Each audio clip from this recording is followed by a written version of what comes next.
peruana. Fue congresista de la República de 1995 y 2000, congresista constituyente de 1993 a 1995, diputada de la República de 1990 a 1992 y regidora de Lima durante 2 periodos. Muchas gracias. Muchas gracias a los organizadores de este evento, en el que, compartiendo este panel tan grato, se nos invita bajo un título: 200 años de vida republicana, importancia de entender el bicentenario. Y sea que reivindiquemos una gesta nacional como la que Constante Traverso acaba de reseñar con tanto cariño a su tierra y con tanta verdad histórica, que reivindiquemos el grito libertario de Lima y la proclamación de la independencia bajo la afirmación que los pueblos habían decidido libremente forjar una república por la voluntad general de los pueblos, es que se inicia la República Peruana, o que finalmente rescatemos lo que constituye también una verdad histórica, es decir, la recuperación real, la capacidad real de independencia con las gestas andinas en Junín o Ayacucho. La realidad es que el inicio de la República Peruana, la gesta independentista, tiene algunos valores centrales que yo creo que 200 años después, insisto, sea el 20, sea el 21, sea el 23 con la Constitución del 23, o sea el propio 24 como Junín y Ayacucho, nos deberían llevar a una reflexión más profunda y a un compromiso hacia adelante. En primer lugar, el valor del grito de libertad, o sea, la expresión de un pueblo que, recogiendo, como se ha señalado hace un instante, después de haber sido el centro del poder hispano colonial, particularmente la capital Lima, opta por la libertad y por su destino como nación libre. Pero en segundo lugar, la centralidad del Perú, porque las gestas de Junín y la de Ayacucho son no solo la culminación de un proceso independentista peruano, sino de la libertad de América toda. Y en consecuencia, el poder real que habíamos tenido durante toda la colonia a lo largo de 3 siglos necesita devolverse o asumirse como el capítulo de conclusión de esa etapa en nuestro país, el Perú central en América Latina, en América que comienza a salir. Pero sobre todo, creo que nada es más importante que rescatar que el inicio de la República, y nos ha traído Constante, y se lo agradezco, la Constitución del 23, dice que todas las provincias del Perú reunidas en un solo cuerpo forman la nación peruana. Creo que lo central del inicio de esta nueva etapa histórica en nuestro país, con la independencia y el inicio de la República, es la forja de una nación peruana. Es decir, el rescate de una identidad nacional, y como muy bien ha cifrado Basadre, de una promesa nacional, la promesa de la vida peruana. En otras palabras, si algo creo que debemos rescatar para seguir construyendo y mirando adelante, no solo para una reivindicación histórica, sino para mirar hacia adelante, es la idea de peruanidad,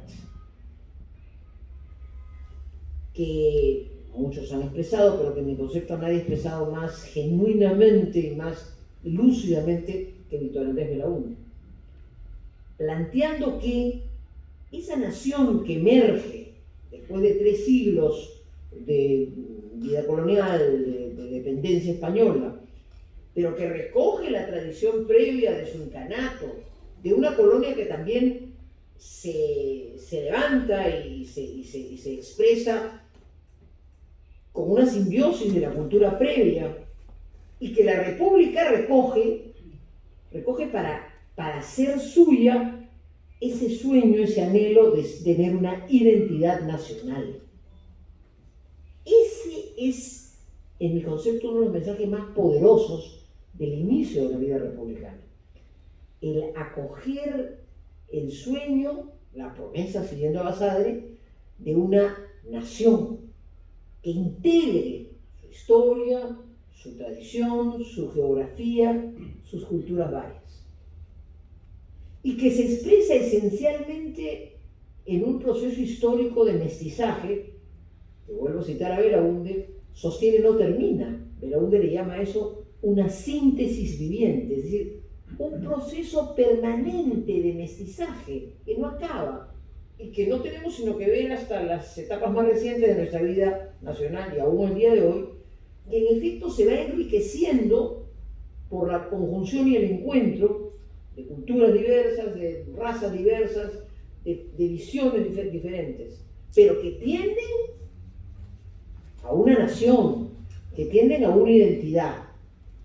Hago esta reflexión porque me parece que si algo debimos, y sigo lo que Juan Chaputa ha dicho con tanto acierto, en un momento como este, rescatar, es preguntarnos cuánto habíamos avanzado en esa dirección y cuánto nos falta hacer para que ese sueño de la promesa de la vida peruana, de una nación integrada, mestiza, de una genuina peruanidad, se complemente, porque evidentemente el proceso es un proceso viviente, es un proceso que tiene que seguirse dando.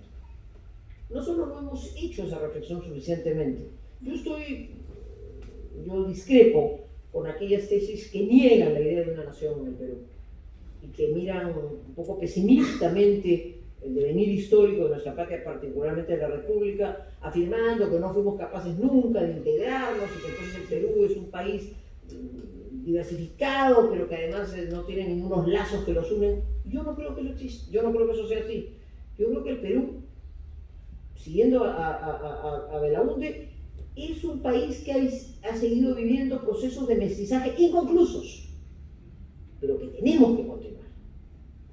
Y lo digo como una reflexión traída al presente, porque pareciera que lejos de ahondar en los caminos que nos conduzcan a que esa promesa de la vida peruana integrada, mestiza, de una nación, de la peruanidad, se profundicen y se fortalezcan, de ver de la generación que hoy nos acompaña, una generación joven que tiene que pensar el Perú, por supuesto, a la altura de su mirada y de su tiempo, pero sin perder esa dimensión de por qué quisimos, por qué las provincias del Perú reunidas en un solo cuerpo formaron la nación peruana.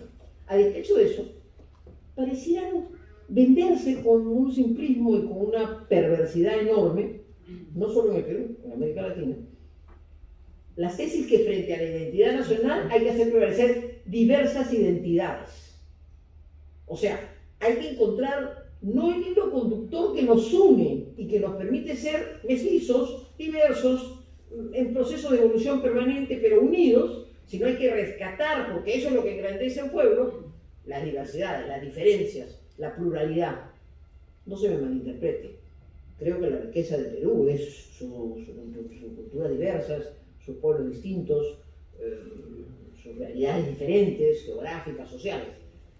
Pero no para exacerbar esas diferencias haciendo de la identidad en todos los campos de la vida el eje, sino para construir a partir de esas diferencias la idea imperfecta pero evolutiva de una nación peruana por la que lucharon los padres hace 200 años, por la que se forjó el Perú como república independiente. Por supuesto, nada más dañino y nada más contrario, nada más en las antítesis de esa tesis, lo que en diversas realidades latinoamericanas viene planteándose como la ruptura del esfuerzo del Estado-Nación y su reemplazo por las plurinacionalidades o los estados plurinacionales. Porque, entiéndase con toda claridad, una cosa es el reconocimiento de la riqueza de un país multicultural, donde la cultura variada nos enriquece para forjar esa nación peruana plural, pero que se conjuga en un mestizaje inacabado, imperfecto, evolutivo, y otra es la afirmación tosuda de las identidades que se diferencian en un Estado plurinacional que rompe precisamente la idea del Estado-Nación. Mi primera reflexión entonces, en el Dinero de los Años ha pedido, la importancia de entender el Bicentenario y los 200 años de vida republicana, es que creo que surgimos para forjar la nación, para desarrollar la identidad peruana, para creer convencidamente en nuestra peruanidad y para perfeccionar cada día el esfuerzo de ser un país unitario, un país mestizo, un país integrado. Y de ninguna manera podemos, mucho menos en el bicentenario del país, de nuestra república, de nuestra independencia, levantar con orgullo las banderas disgregacionistas, rupturistas, de identidades parciales y de estados plurinacionales. No, rescatemos la riqueza de la multiculturalidad del Perú para buscar la identidad de una nación en proceso de evolución y seguramente con mucho por hacer hacia el futuro. Primer concepto. Segundo concepto. Las ideas políticas en la vida republicana. Este me parece que es otro tema medular.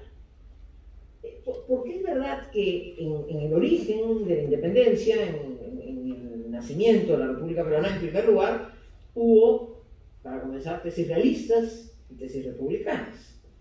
O sea, eso ha llevado bastante a desmerecer el rol de San Martín, o por lo menos a pretender que se baje su cuadro del hemiciclo, y no creo que eso es así. Creo que también el Ejército Libertador y San Martín jugaron en nuestra independencia un papel muy importante, pero es evidente que habían corrientes que con él planteaban que lo que el Perú tenía que haber hecho es buscar al monarca con el que forjar una monarquía constitucional. Y no puedo sino reconocer su cariño liberteño, lo ha hecho destacar, pero es evidente que una figura medular en el debate del origen de la independencia fue la figura de José Rosino Sánchez Carrión en la defensa de la idea republicana, que triunfó. Los peruanos decidimos forjar una república independiente, después de un debate entre monárquicos y republicanos.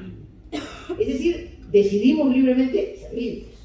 Decidimos por la voluntad general de los pueblos ser libres. Decidimos por la voluntad general de los pueblos autogobernarnos, romper con el yugo español, no mantener ningún tipo de vinculación a un monarca seguramente controlado por un marco constitucional, sino darnos como república el derecho de autogobernarnos en virtud de nuestras normas y de nuestra actividad republicana democrática. Este es el origen del debate en el inicio de la República.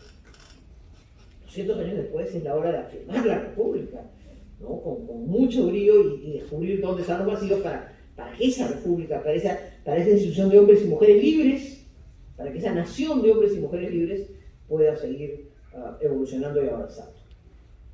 Lo menos interesante es también el debate del siglo XIX entre liberales y conservadores, ¿no es cierto? Se ha dicho con razón que las primeras constituciones peruanas tienen un influjo liberal, digamos, que venía por un lado de la Revolución Francesa y por otro lado indiscutiblemente de la Constitución Americana y de la libertad de las 13 colonias en los Estados Unidos.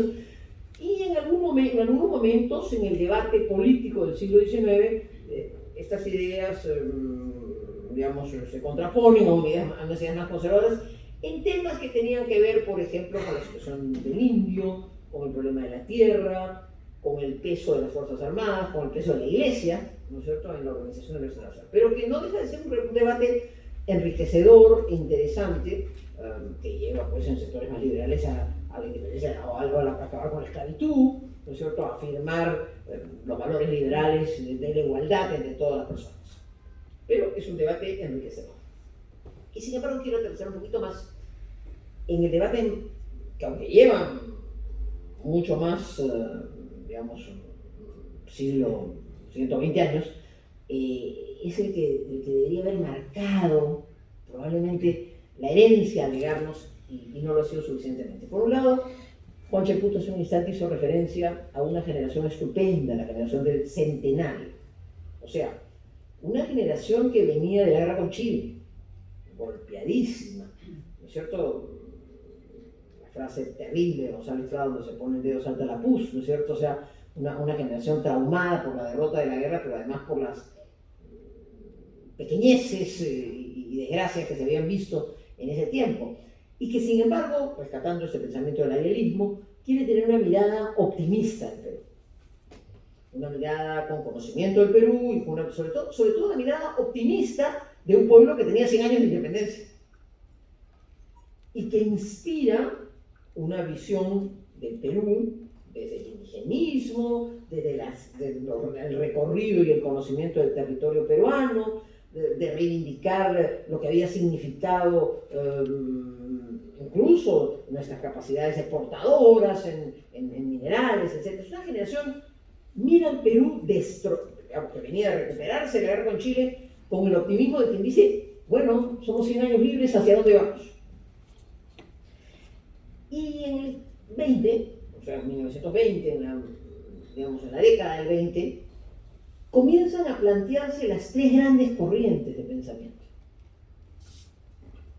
Mariátegui, Haya, Víctor Andrés, de la otra. Que en mi concepto debieron ser los troncos sobre los cuales construir una vida política ordenada. Debo reconocer, indiscutiblemente, está Jorge acá con nosotros, el mérito de Haya de haber forjado el partido, que lo acompañó con mística a lo largo de todo el siglo XX, pese a que no alcanzó el poder y que solo encontró un momento, digamos, de expresión pública electoral, precisamente en la Asamblea Constituyente del año 78, y que luego ya dos veces al poder.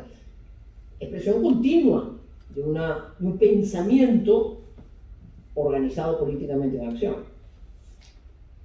La izquierda ha tenido muchas, digamos, el origen, el Partido Comunista ha tenido después muchísimas divisiones y forja de planteamientos muy diversos.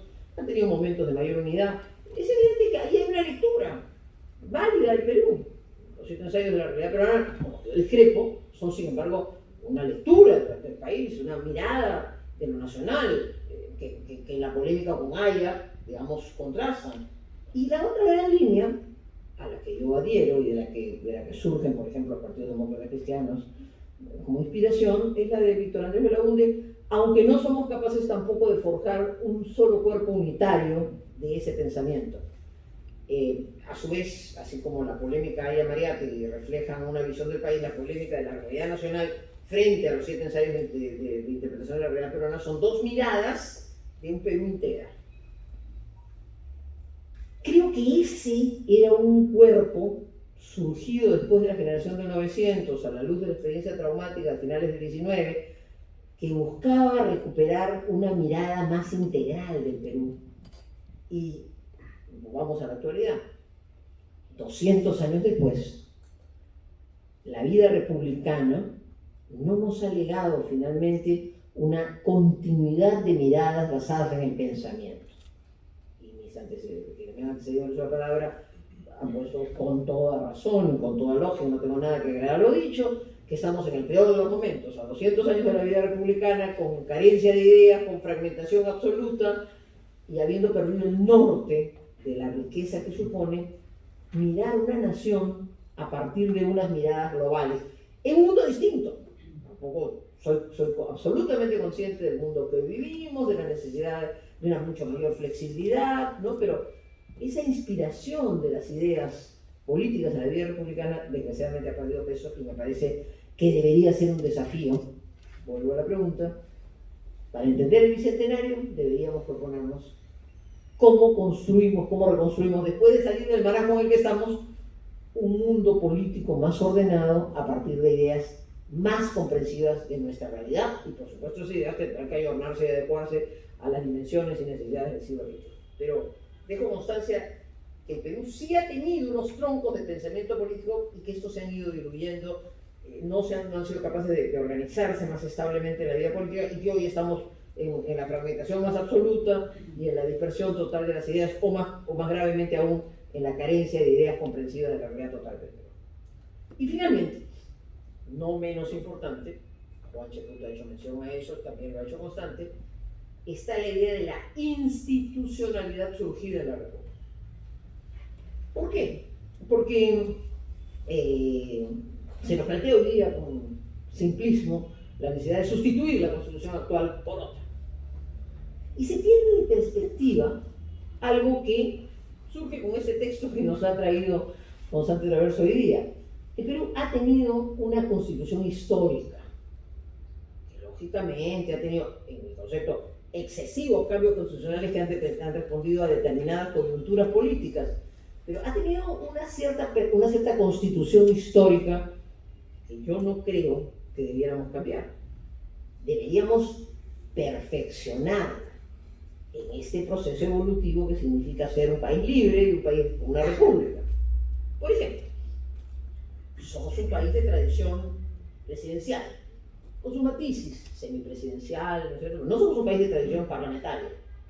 Es decir, elegimos en su día, y a lo largo de 200 años aunque con muchísimas interrupciones militares, pero elegimos un gobernante que nacido del voto popular conduce los destinos de un país. Eso yo no creo que hay que cambiarlo. Hay que perfeccionar el presidencialismo, ¿no es cierto? Tampoco podría, pues, parte del debate plantear si queremos ir a un presidencialismo puro.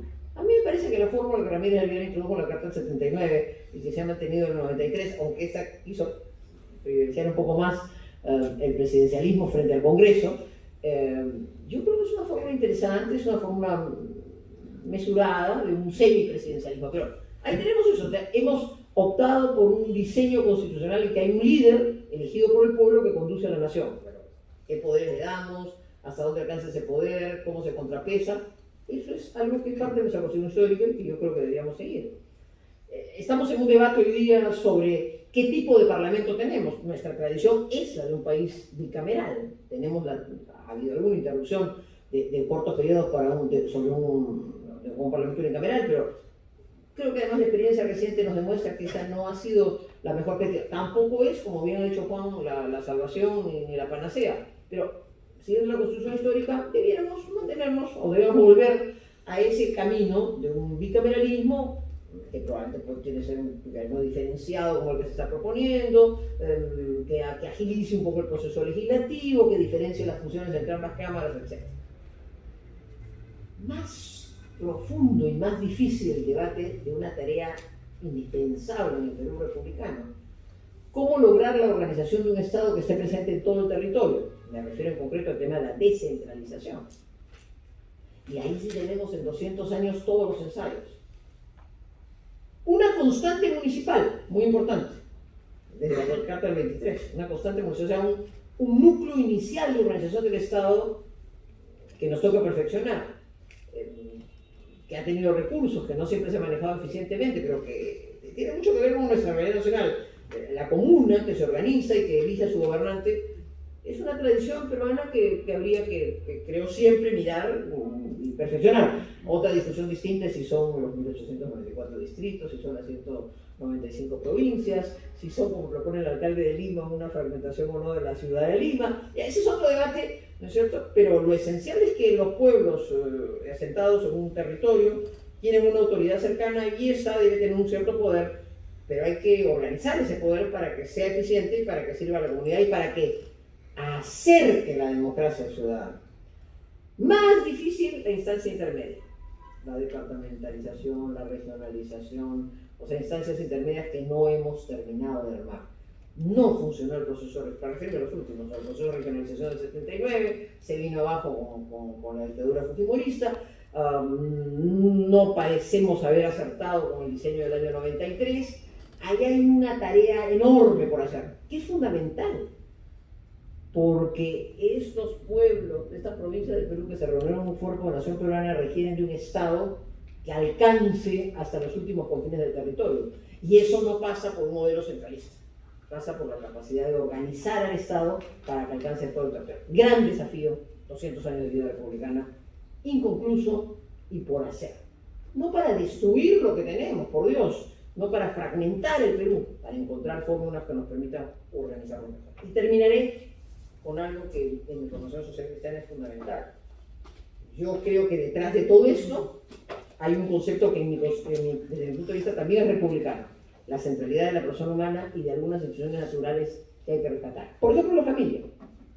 Eso le da fortaleza a la sociedad y son miradas que tenemos que dar para construir, 200 años después, una república más sólida. En resumen, creo que hay valores que nacen de la independencia, creo que hay visiones que nacen de la independencia y que ojalá una generación, porque veo que es un auditorio esencialmente joven, pueda retomar en este debate que tiene toda la razón Pacheco, no se ha dado en estos años, debería, en estos meses debería darse, pero que a mí auguro que saldremos de este marasmo y que tendremos el tiempo para mirar con ilusión, como la generación del centenario, el Perú del futuro. Muchas gracias.